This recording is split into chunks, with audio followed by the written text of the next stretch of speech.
Baik, selamat sore.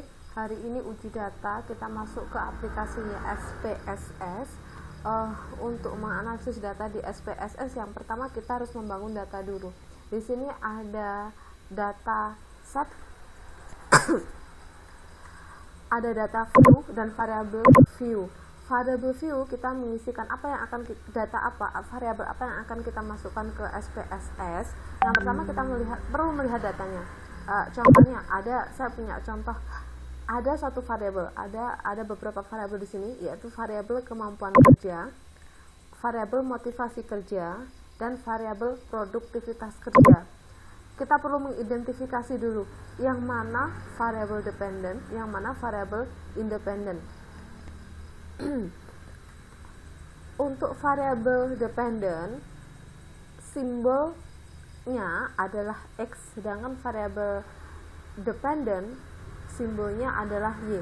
Untuk variabel terikat simbolnya adalah Y. Untuk variabel bebas simbolnya adalah X.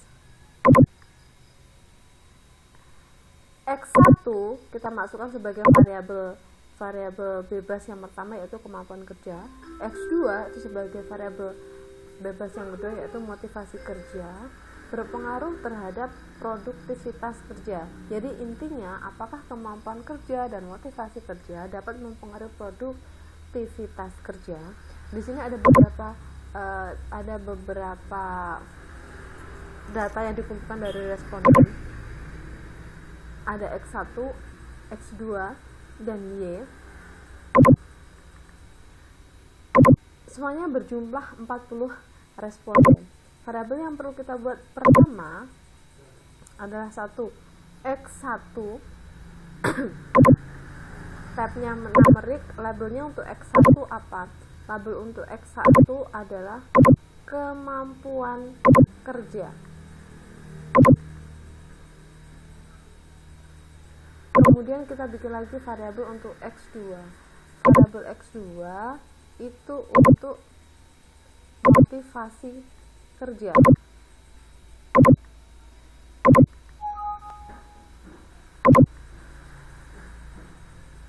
Kemudian ada variabel Y.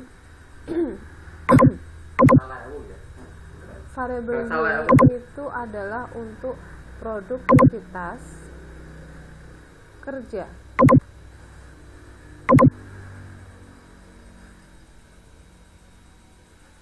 Setelah kita masukkan variabelnya, di sini ada tersedia variabel X1, X2, dan Y. Maka dari itu kita siap untuk memasukkan datanya.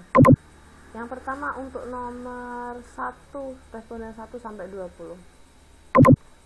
Kita bisa copy dan paste di SPSS. Nomor selanjutnya ada nomor 21 sampai 40. Kita bisa copy dan paste di SPSS.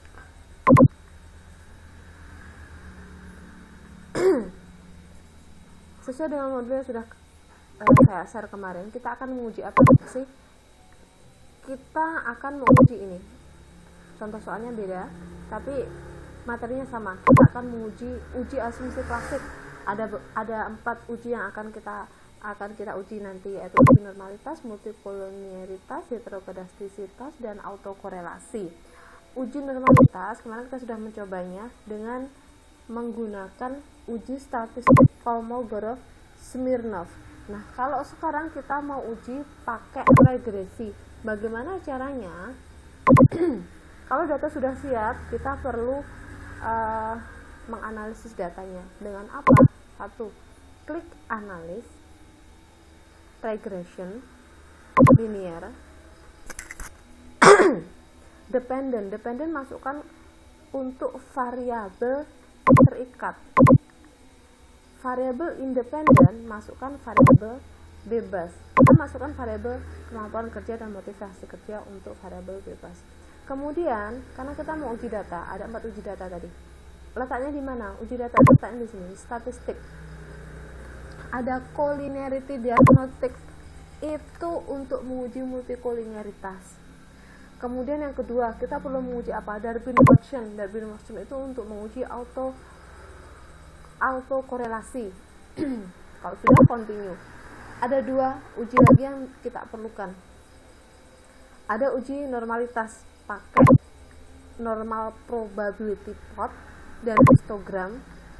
Kemudian kita juga perlu menguji scatter plot untuk menguji heterokedastisitas. Jadi apakah ada masalah heterokedastisitas atau tidak. Kita mengujinya lewat ini, Z-pred untuk X, Z-recit untuk Y. Kalau sudah continue. Di modulnya save tidak ada masalah, kita langsung OK. Di modulnya option juga tidak ada masalah, probability yang kita pakai 0,5, langsung continue. Kalau sudah OK, akan muncul output viewer.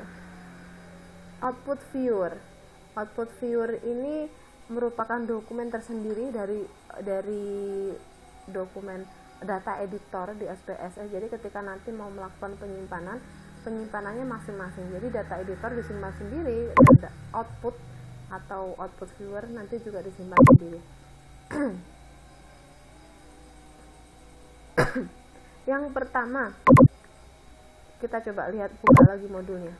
Hasil uji normalitas pakai apa? Histogram normal probability plot dan normal p-plot of regression standardized. Nah, ini sudah tersedia. Di mana? Kita coba lihat di output viewernya. Letaknya di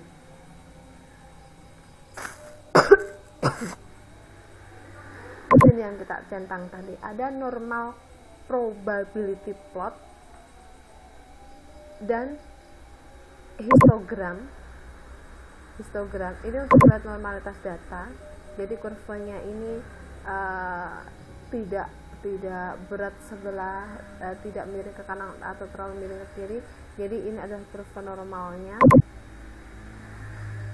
Kemudian ada normal probability plot. Jadi titik-titik residual ini harus berdekatan dengan garis ini, karena semakin jauh letaknya titik-titik residual ini, maka data dikatakan bersifat tidak terdistribusi normal. Jadi ini secara umum datanya bisa dikategorikan data yang terdistribusi normal. Data yang kedua, apalagi coba kita lihat. Ada uji autokorelasi. Uji autokorelasi itu ditentukan oleh apa? Ditentukan oleh Darwin-Watson itu dilihatnya di mana? Coba kita lihat di output viewer lagi. Di output viewer, Darwin-Watson letaknya di tabel model summary. Di model summary yang paling ujung kanan ada angka Darwin-Watson di situ 1,895. Apakah ada masalah autokorelasi atau tidak? Ada beberapa teknik untuk menganalisis apakah terjadi masalah autokorelasi atau tidak. Yang jelas gini konsepnya, saya memakai bukunya Cornelius Trey Hendradi, penerbit Andi Yogyakarta tahun 2010. Masalah autokorelasi, analisis autokorelasi itu dilakukan pada uji regresi linear dengan 2 atau lebih variabel independen. Ada beberapa teknik yang digunakan untuk menguji apakah suatu data atau nilai Darwin-Watson itu mempunyai masalah autokorelasi atau tidak. Kalau pakai referensinya Cornelius Trey Hendradi, ada 3 aspek. Yang pertama ini, jika nilai Darwin-Watson-nya antara 1,65 sampai 2,35, maka tidak terjadi autokorelasi. Jika Darwin-Watson-nya antara 1,21 sampai 1,65 atau 2,35 sampai 2,78, tidak dapat disimpulkan, artinya terjadi masalah autokorelasi. Atau jika kurang dari 1,21 atau lebih dari 2,79, maka terjadi masalah autokorelasi. Jadi autokorelasi itu memang diperuntukkan untuk analisis regresi linear yang berganda. Kalau hanya ada satu variabel precise, memang tidak diperlukan adanya uji autokorelasi.